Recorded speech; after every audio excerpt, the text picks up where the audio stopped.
This is crazy. I am so excited to have these two amazing guys, never mind just one, two amazing guys, I have to tell you. Nasaya there in the middle, NAS Daily, as everybody probably knows him.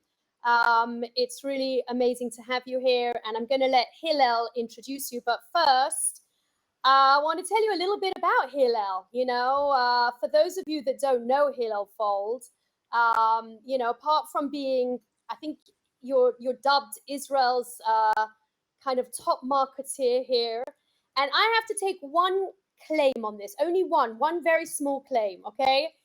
I really did not make Hillel who he is in today. Yes, you did.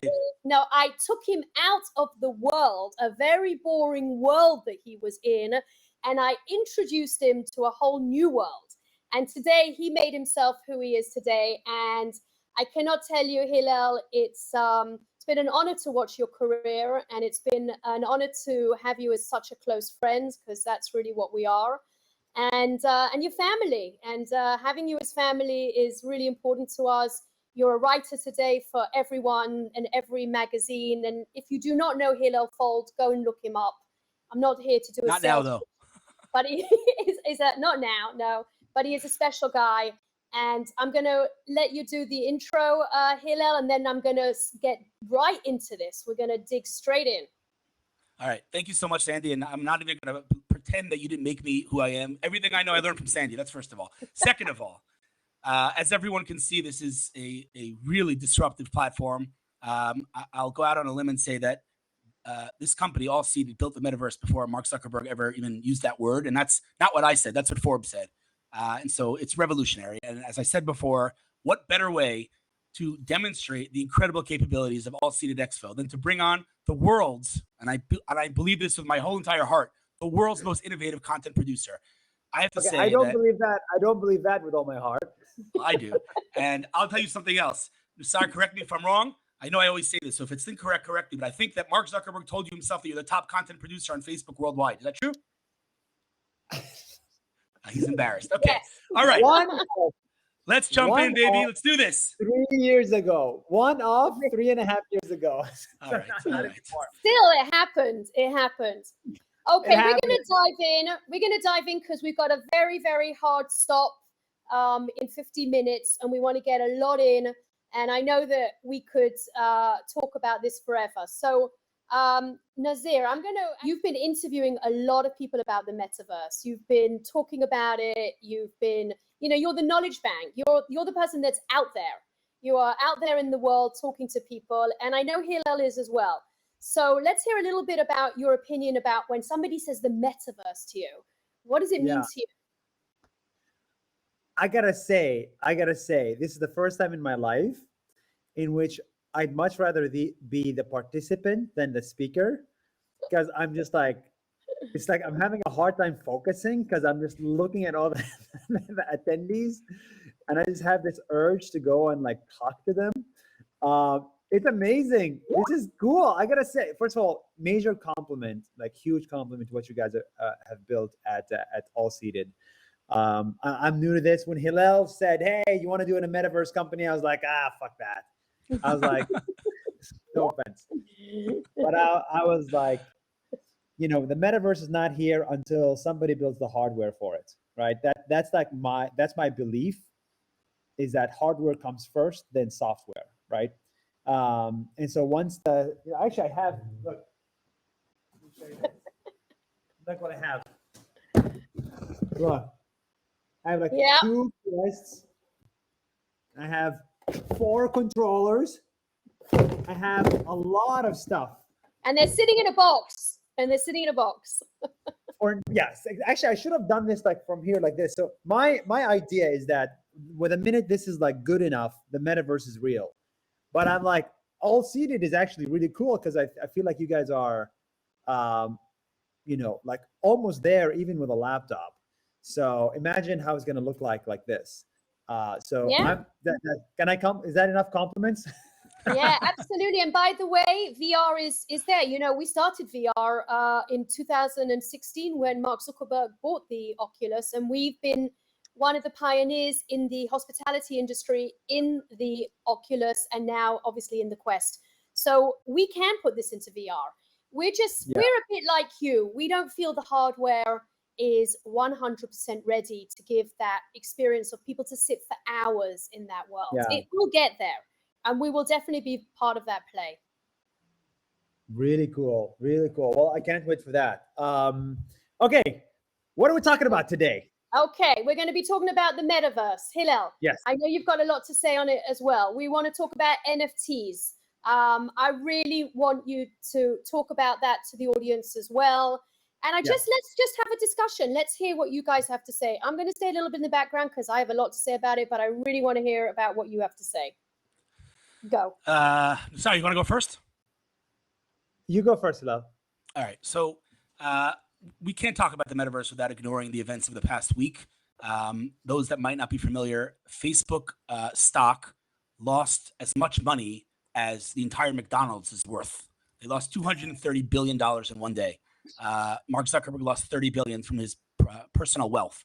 Now, I'm not going to start speculating and analyzing, but there's no denying that when Mark Zuckerberg put all his eggs in one basket, aka the metaverse, the world is a little bit not so sure that we're ready to make that jump. And so, analysts and investors are a little skeptical. That's one. Obviously, there's the whole TikTok problem of people running away from Facebook to TikTok, but that's a topic for another time.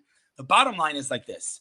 We all know that the metaverse might be a term that Mark Zuckerberg coined, but the metaverse has been around for 15 years. I mean, Second Life was the metaverse. And as you see here, this is the metaverse. So it's nice. It's good marketing that he called it the metaverse. But the reality is it's nothing new. And we're not there yet, as the sire said. So it's going to be exciting, but we're not there yet. Hillel, I sense a little bit of bitterness in in the last few sentences. Are you angry at the Mark for renaming it to Meta? Like what's going on? Angry isn't the word. I just think I don't think it was a smart move, if I'm being honest with you. Why? Okay, let's start with a disagreement. I disagree with this. Let's go. I mean, for me, by the way, I got to tell you, Sire, you know this better than me. When you do a panel, the most important thing is to create controversy. So let's go at it, baby. Right, I fundamentally disagree with exactly what you just said. Okay, so I'll explain. Well, first of all, the market spoke. Numbers don't lie. We're not ready for it. The market is an idiot. The markets are idiots. Sorry, no offense, but what do you mean the market spoke? The market also hypes everything, and I don't trust crowd wisdom, to be clear.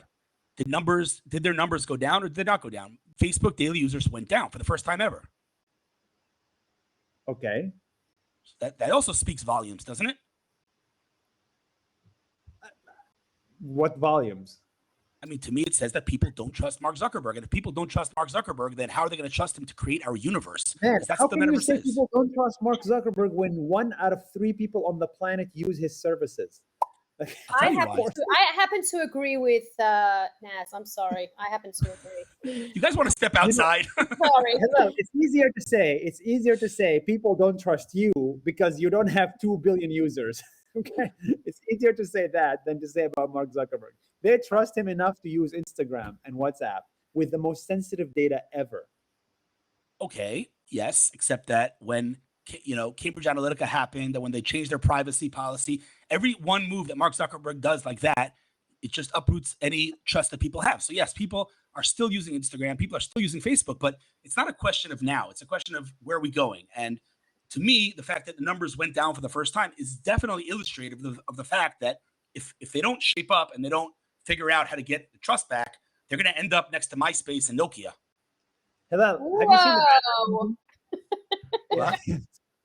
Have you guys seen the Batman movie? No, not the new one. Okay.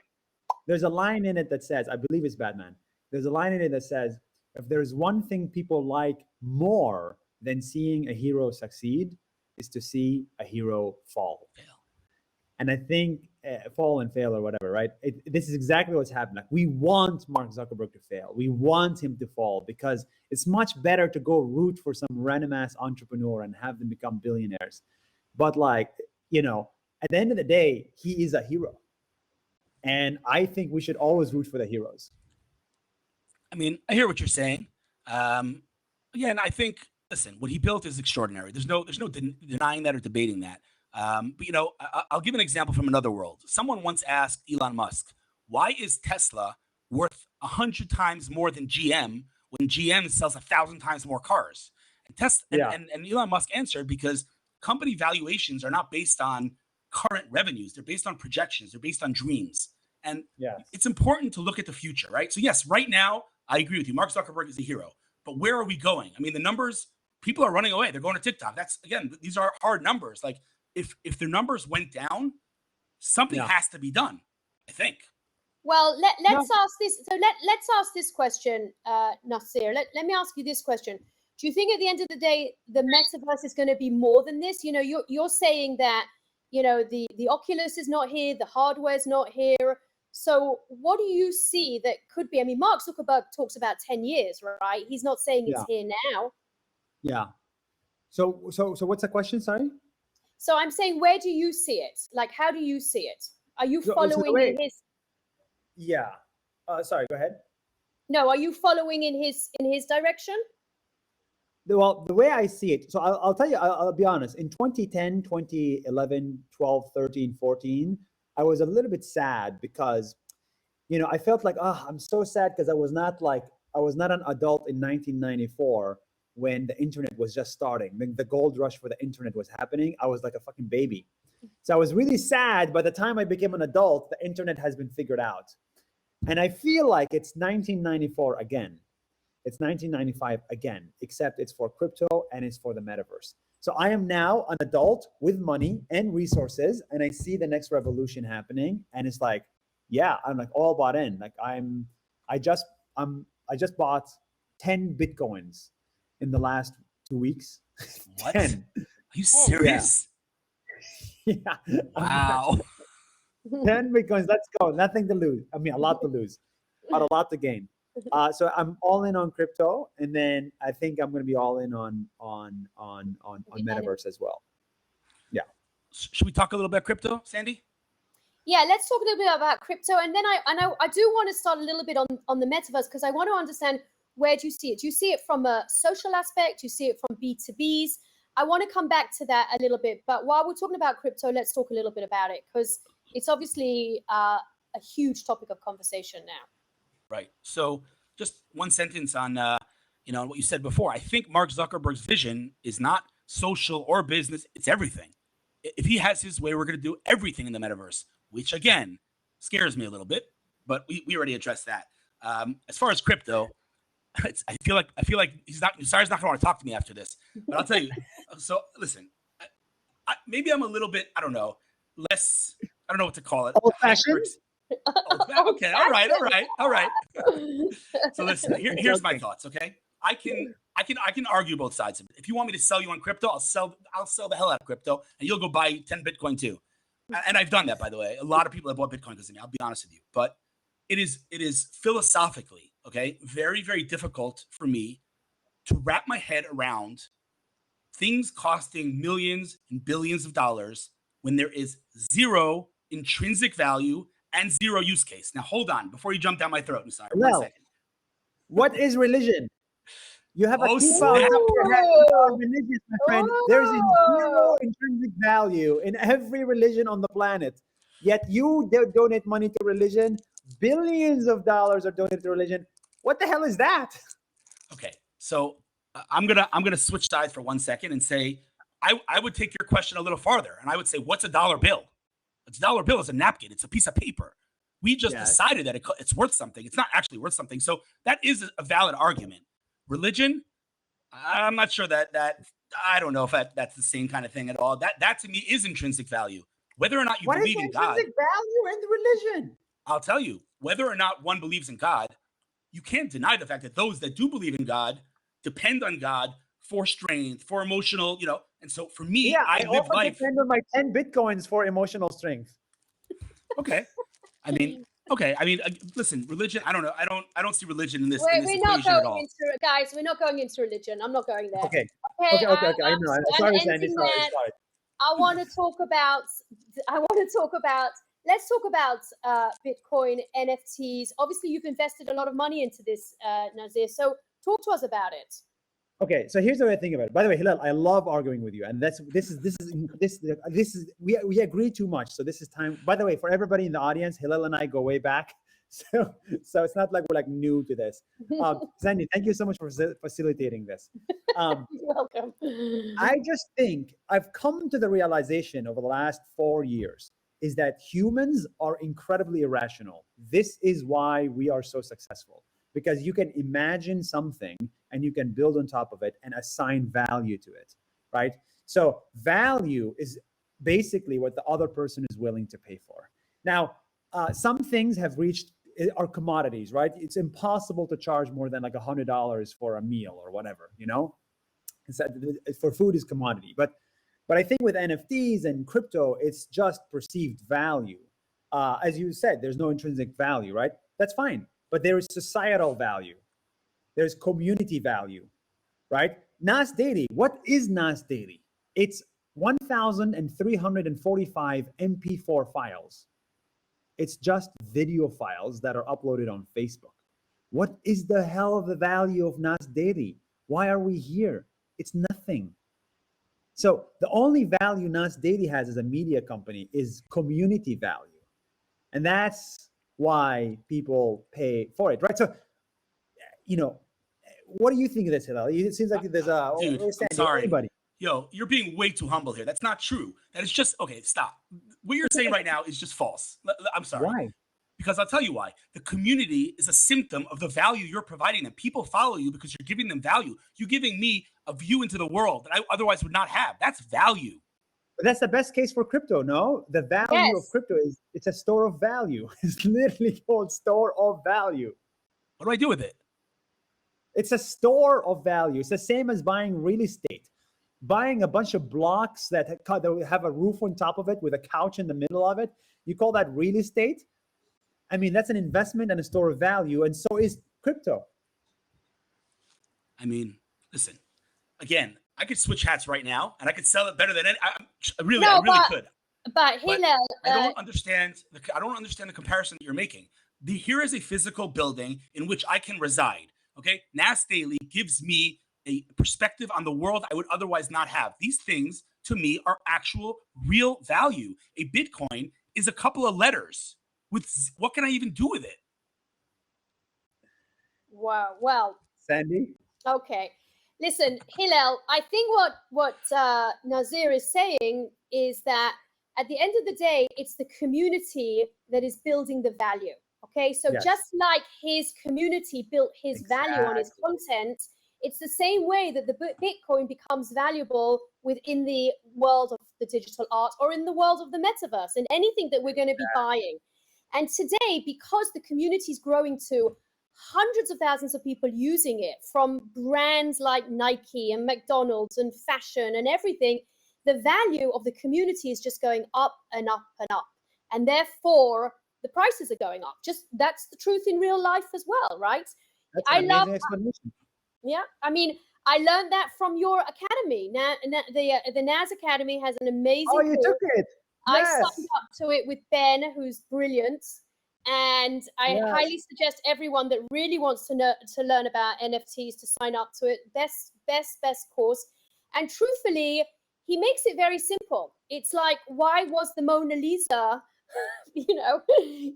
Actually, the investment of the Mona Lisa was because they paid hundreds of millions of dollars for it because they knew they could make their money back because everybody would come every day to see the Mona Lisa, and the Mona Lisa became more and more valuable. So communities in this world are jacking the price, basically, of everything in this world. Will it last? What will happen? I don't know. That is a valid point. That is a valid point, and that is already going into the world of NFTs. Again, it's hard for me to wrap my head around it, but I can wrap my head around it because an NFT is literally the equivalent of the Mona Lisa. The Mona Lisa has no intrinsic value. We as humans decided that it's a piece of art and it's worth something. Exactly. But I could take a picture of it and put it on my wall and you won't even know. That's not the point. Ownership of the original Mona Lisa is worth what it's worth. Same thing with NFTs. Exactly. So that's a valid point. I'll tell you something. I'll tell you why I'm a big believer in just whatever is happening right now in the world. 2 years ago, before this whole NFT stuff and everything, I woke up and I had 33 million followers. And I couldn't hire more than 20 people because my income was unsustainable and I owned nothing on the internet. While CNN had 100,000 or 1 million viewers or whatever, and they had billions of dollars. Basically, what I'm trying to say is that the people who create on the internet do not own anything of the internet. We spend 70% of our lives on the internet, yet we own 0% of it. The owners of the internet are the owners of the stocks of Google and Facebook and Twitter and blah, blah, blah. It's basically a bunch of white people in America and some Indian people and some Asian people. But there's not enough diversity in the composition of the people that own the internet. So how can somebody in Angola, in Madagascar, a brown Arab like me, own part of the internet? Well, it's practically impossible unless you go work for Facebook in Silicon Valley. So what crypto, basically, the promise of crypto is not this whole NFT art, yada, yada, yada. It's basically the ability to own a piece of the internet and share the success of it. That is such an equalizer, so that you'll see that in the future, a random ass kid in India can own just as much as a random ass kid in Connecticut. And that equalizer, just because he has an internet connection, that is a future you should stand behind. That's why crypto is amazing. I kind of love that. Let me take that. Let me take that one step further. This I fundamentally agree with. If you look at all of the winners across the entire world of technology, whether it's Facebook, Google, Microsoft, Apple, you name it, they all have one thing in common. Uber, Airbnb, all of them, they all have one thing in common, and that is that they took something and they democratized it, right? Yeah. So Facebook did it to communication, Uber did it to transportation, Airbnb, et cetera, et cetera. So that is what crypto's doing. It's democratizing currency. So I like that. I really like. Ownership, not currency. Ownership. Right. Ownership. So absolutely. And by the way, that then goes into the story of why all the big brands are investing, why people are really believing that they can, be part of this world. Today, the musicians, for example, talk about the artists, never mind the art world, but the music artists. They're going to hold their concerts in the world of the metaverse so that they can, launch their new NFT, so they can launch their new, perfume or whatever it is, because that's a digital footprint. It's going to stay within the digital footprint world. We came from the live events, and live events are coming back. So now we're looking to find worlds where a digital footprint can stay within this digital world.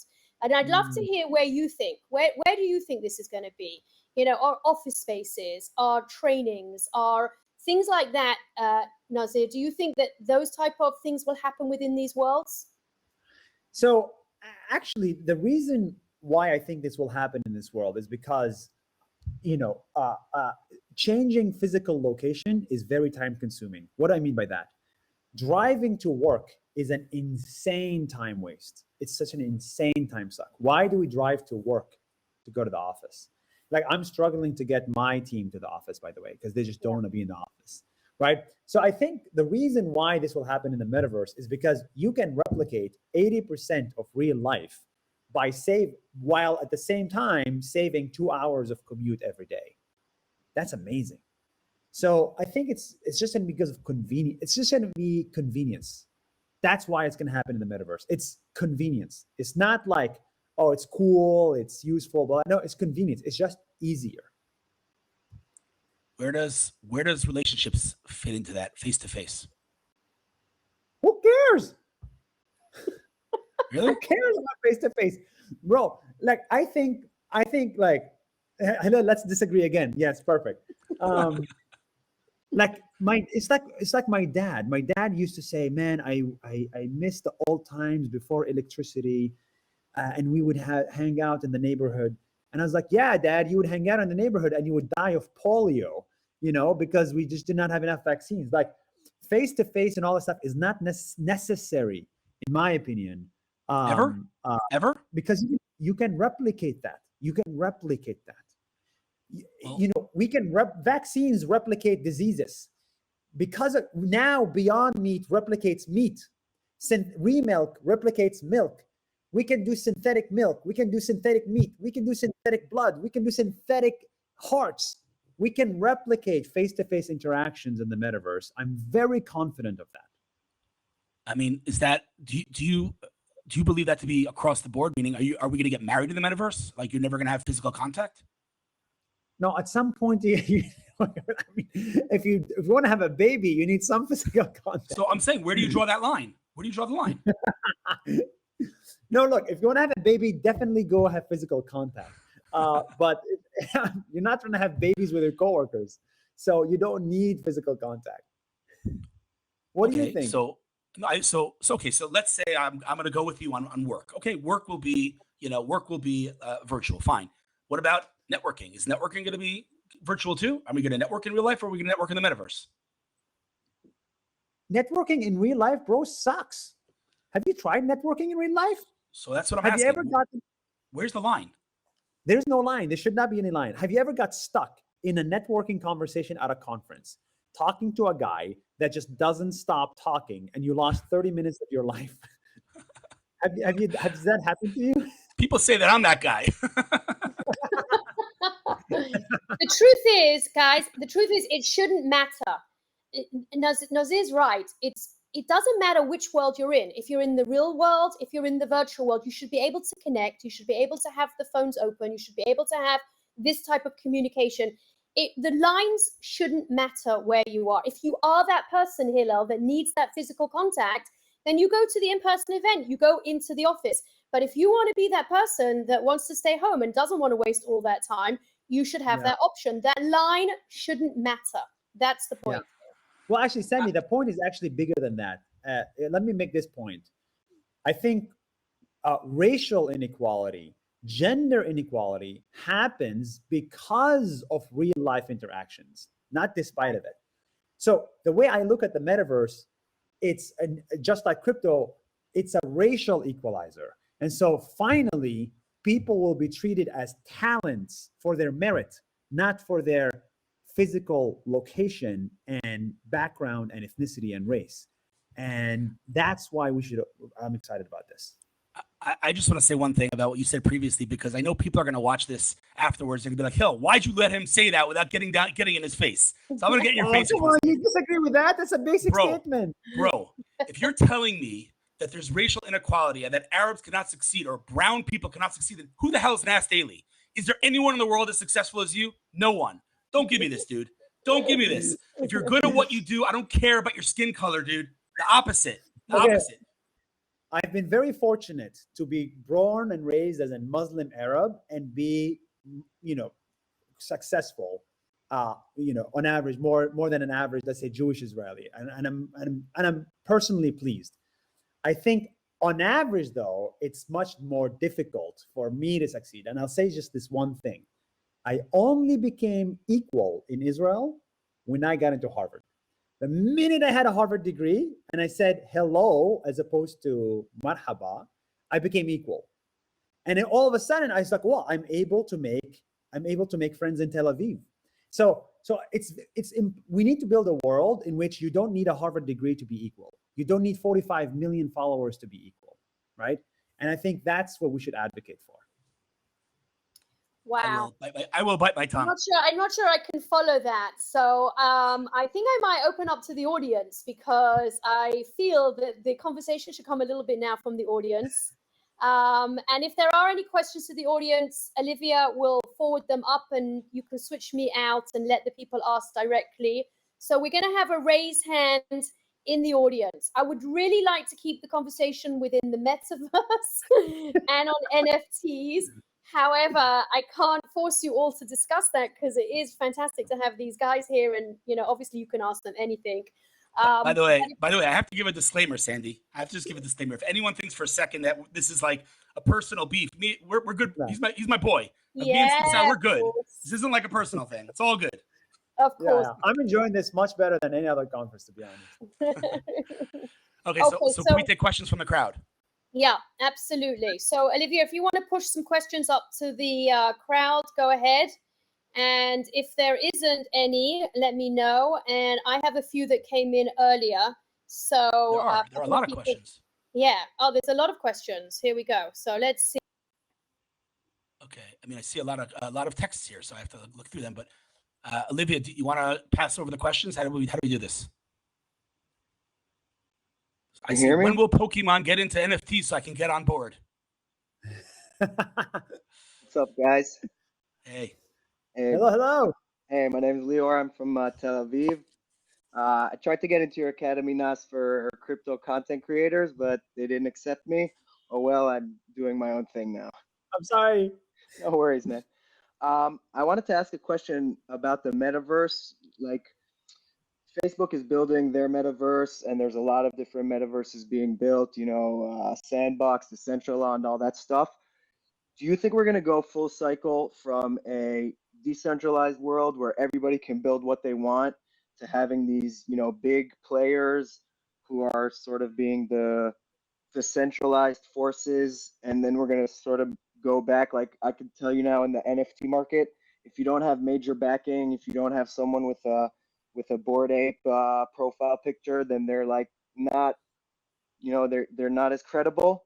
And you could really see that, at first, a few months ago, any NFT project that would drop, they'd sell like 10,000 off the bat. No one would ask too many questions. And now, like, people are really doing research and really getting into it. And then people are looking who the investors are and who the partners are. So I kind of feel like we're going to do like a full circle back to a centralized, decentralized world. Yes, that's a great observation. Actually, I think there's a bit of hype right now over the need for decentralization, because I do not think human nature likes decentralization. In fact, I think human nature loves centralization. They love to have one leader, one Allah, one God, one prophet from which we get all the demands, right?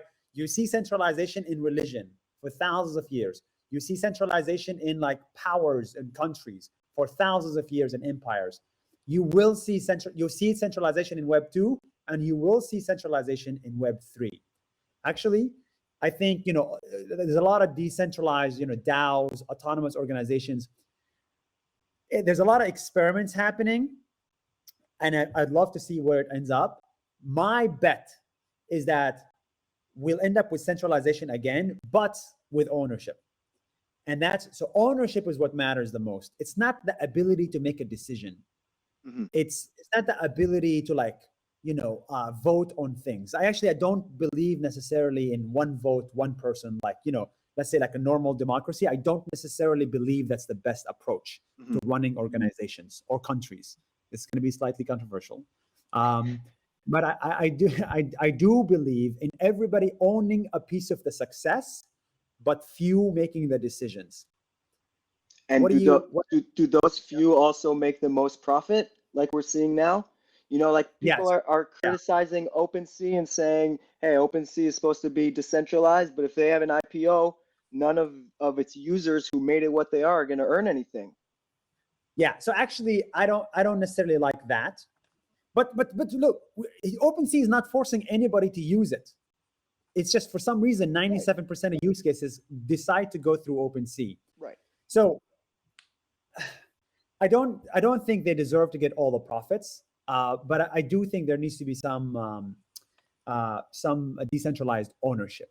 I think this is also more controversial, and I think Hillel is going to blow up right now. But I do like the Chinese form of governance, in which that take China, take India. India has one vote, one person, but everybody gets a chance to, it's like a governance token, right? Everybody gets one vote, one say, and this is run basically like a democracy. Take China. There's no one vote. The few people get the one vote, and few people get to say stuff, but a lot of people have ownership of the success of the Chinese economy, right? That's why there's no extreme poverty in China anymore. So the ownership token in China is very large, but the ownership token in India is not that large, because not a whole lot of people have the success. They don't own part of the Indian economy. There's still extreme poverty. So I'd much rather have ownership decentralization than governance decentralization. Does that make sense? Yeah. I think that makes sense. The ownership here is the key, not the decentralization as much. Exactly.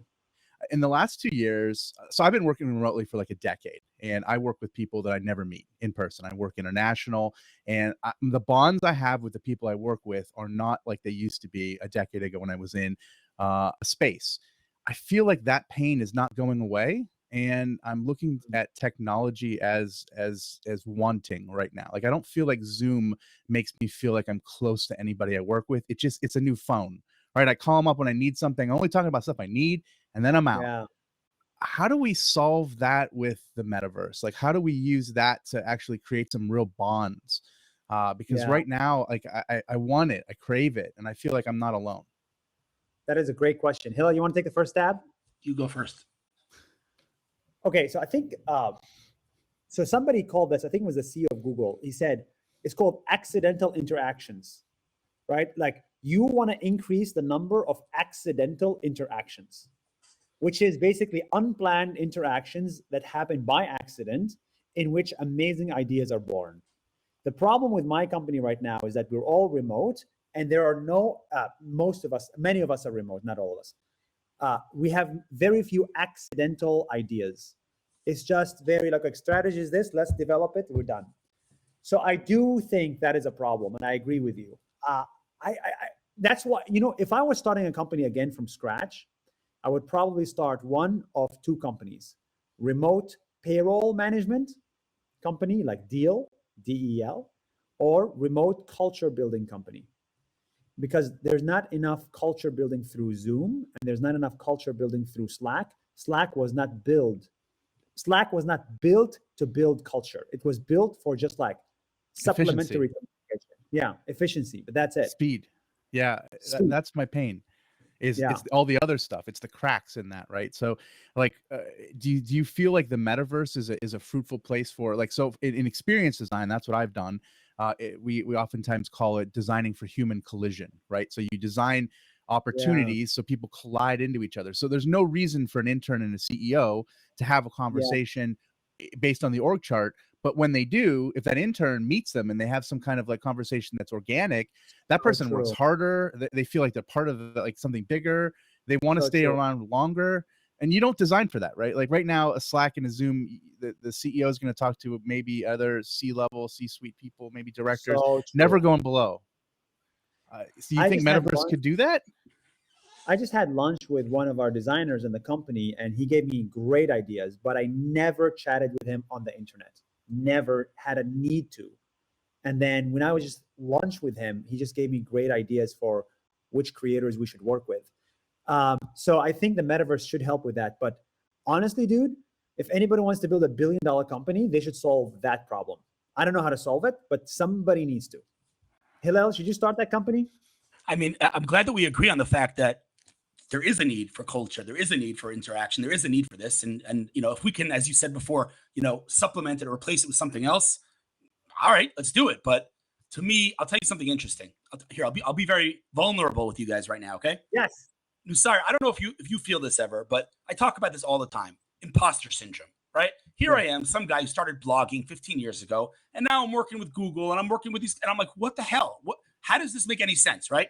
And so the bottom line is that I always ask myself, what are my hard skills? Right? I'm like, it's a little worrisome for me. Like engineers have hard skills, doctors have hard skills. What are my hard skills? And I asked that to someone recently. He said something to me that changed my whole perspective. He said, dude, AI is going to replace hard skills. It's soft skills that will never be replaced. The ability to build relationships and connect people and help others, that will never be replaced by AI ever. Hard skills will. And I was like, wow, that made me feel a whole lot better.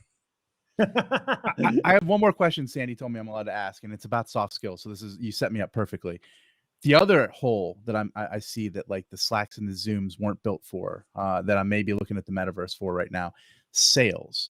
So how much remote sales is happening right now? I think a lot. I think people who sell ideas, who sell you on faith, on trust, on who you are, they're doing that in a square, and whatever's behind you is the only assets you have to like gain that trust faster. And it's not a lot, right? Like, is your kitchen nice? You have a bad, you're in a closet.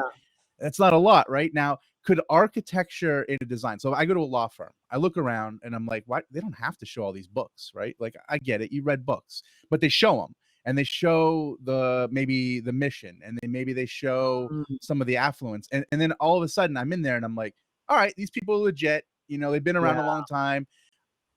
Where's that in sales? Like, could the metaverse do that? Like, could it provide us assets to like gain trust faster? That's so interesting, because that's why companies build offices in downtown areas, right? Like, your address is a form of signaling that I'm trustworthy if my address is 1600 Pennsylvania Avenue. Or the nice car, right? Like the sales guy that comes up in the terrible car, you're like, oh boy, this guy must not be doing well. I don't have a lot of faith. Comes in the nice car, and you're like, oh, this is legit. Yeah. We don't drive cars to our appointments anymore. We're dialing up on online. So going back full circle, Hillel, you're gonna hate this answer, but NFTs become the different way to show trust. If I own a CryptoPunk and it's verified on OpenSea that I am the owner of this CryptoPunk, automatically I know you have $500,000 to spare. Automatically I know you're successful. I don't need a car. I don't need to see your car. You can call me from literally a hut with a background as your hut, and I'll believe that you are trustworthy, right? So NFTs become, basically, someone said it in the chat, it replaces your address in downtown, and it replaces your car. But also, I'm missing something here now.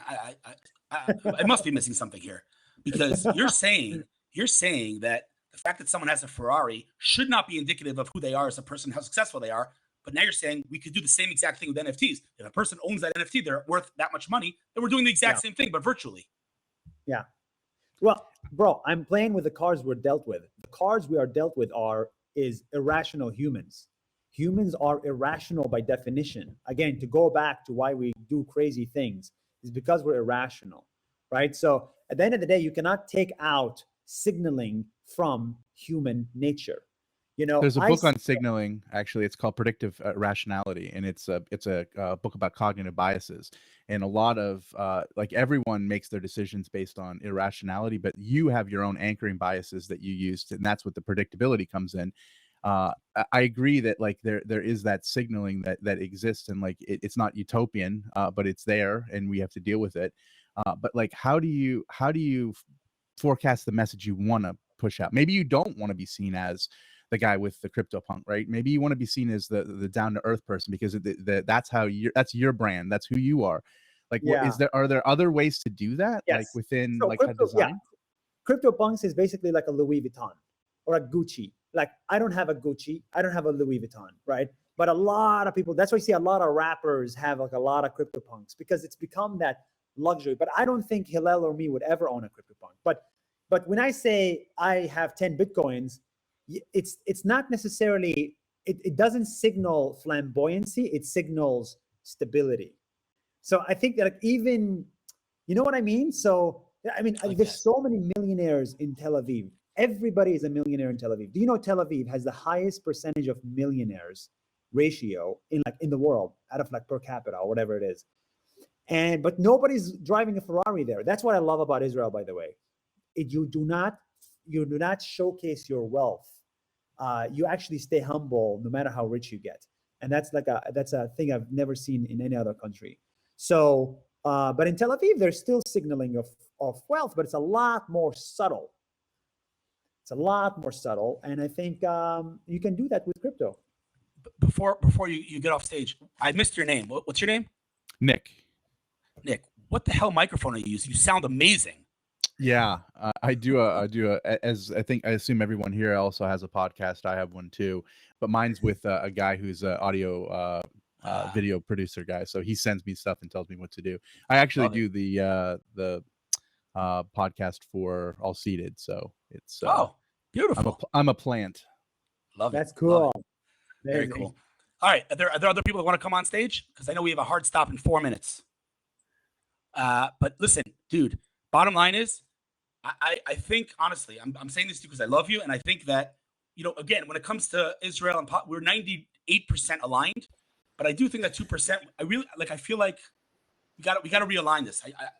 We'll have a debate, me and you. Private debate. No one else can watch. Exactly.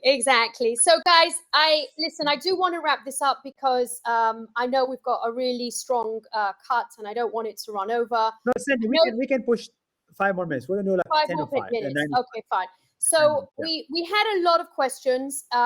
If people want to reach you, which I know this is going to be one of the many questions that are going to come our way, if people want to reach you to ask you questions or somebody in your team, is there an opportunity? Should they message you? How does the communication with you go, or not?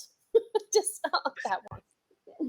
Oh, Or not. Um, You could be honest. I know you're a busy guy. You travel all over the world. so look, we're very fortunate to have a lot of people who want our time. I read every single email and I'm very easy to reach. Yassin@nas.io. YASSIN@nas.io. I read every single email. I do not respond to every single email. I have to be completely frank here. I think if it's relevant, like I respond. Like when Hillel reached out, Hillel, I know him, great friend, relevant, let's do it. But for everything I do, there's like 10 things unfortunately I do not do because I just do not have the capacity to do it. Okay. I actually want to say something about that. That's actually, as a marketer, that's actually a brilliant strategy. You know why? Because that gives people the incentive to up their game because they know they need to get to you. And if they don't write an email well, they're not going to get a response. No, Hillel loves Yes. this. We're going to be here all night. But I'm going to wrap this up a little bit because I just want you to sum up in let's say 1 or 2 sentences.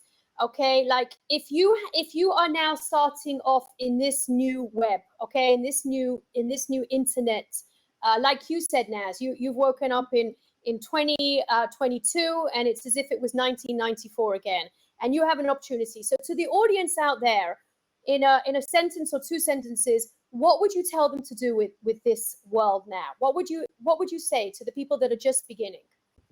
Ooh, wow, that's a good question. Hillel, you want to go first?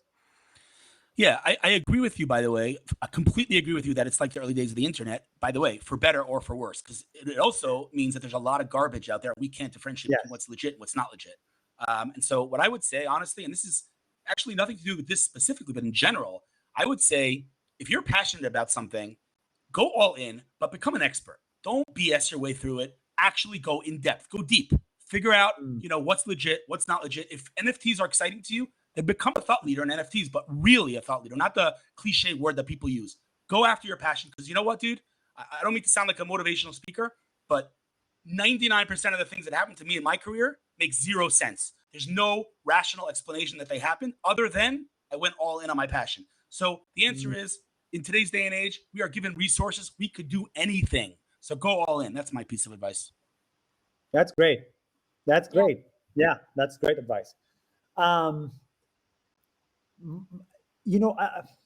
tell you the number one thing I struggled with, and I'm sure if I struggled with something, billions of people struggled with it because struggle is very shared.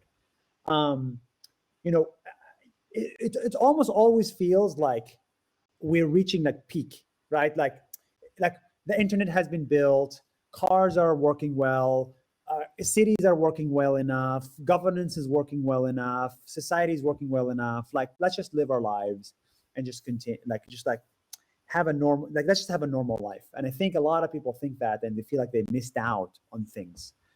I think I've come to the realization that I've come to the conviction that we're 1% done with progress and we have 99% left. So in the sense that there's a lot of problems left to be fixed. And I think people should actually believe that we are 1% done, not think that I want to take us from 95% to 97%. No, we're at 1% in terms of problems. And because of you, we're going to go to 2% in terms of progress. Like this, from 1% to 2%. But there's a lot of work that needs to be done. And I think that should excite people. Even though it's the year 2022, we've actually done nothing compared to what we will do in 2030 and 40 and 50. So I don't know if that helps. Hillel's advice was better. I know, dude. I love that. I love that. That's perspective. That is really actually brilliant. I'm serious. I love it. And I want to just tell everyone that you should experience things. Don't be scared. People are always frightened by technology. People have always, they take a step back when something new comes forward. And through the pandemic and through the last couple of years, we've been really in a situation where we've had to re-educate ourselves, relearn how to communicate, so many things. But you need to experience something. If you step into a metaverse, have that experience. If you want to learn about NFT, go and learn. Like Hillel said, educate yourself. There are so many courses, so many people. Go to a webinar, go to a course, experience things. If you can afford to buy one, even if it's for a little bit of money, buy one just to have one, to feel what it's like to own it. Open up a wallet and buy some Ethereum. It's important to experience things, in my opinion, because you don't know what will actually pull you back in. Let me if I may just say one sentence here, because this is an important way to end the conversation. Chances are, about all of our debates today, that Nusair is right and I'm wrong. Not because he's smarter than me. He is smarter than me, and he's also better looking, but not because of that. But rather because history is on his side. History is on his side. New technology scares people. People are scared of change. And I'm a person that's, I know I am. I'm scared of change. And so I'm like, what's the intrinsic value? That's the way we dude, we all remember when people were like, why the hell do I want a camera on my phone? What are you, nuts? People didn't even want a cell phone. This was like yesterday. Steve Ballmer said, 100%. Dude, Steve Ballmer. You said, what? Hold on. You said, why do I need a camera on my phone? Like 10 years ago? 100%. Bro, I remember. And he can't even believe that. Look at him. He's in shock. Forget camera. I remember people saying to me, why do I want a mobile phone? I don't want to be accessible to everyone all the time. This was like yesterday, dude. This wasn't a long time ago. It scares people. Are scared of progress. And so again, everything we discussed today is me being the pessimist, you being the optimist. History proves that I'm wrong and you're right. And I'll give you that. There's no question about it. All right. Okay. After this, go buy Bitcoin. All right, guys. Thanks so much. Thank you, Nasir, Hillel, for your time. Can't thank you enough. Loved every minute of it. And have a great day, everyone. Thank you, all the audience, for coming. Just want to say you've built an incredible platform. Really, really, like, hats off to you, kol hakavod. And I'm excited to see where you take this forward. And would love to keep stay in the vicinity of AllSeated and see how you guys conquer the world. So thank you so much for having me. Thank you so much. Thanks, guys. Bye. Bye, everybody.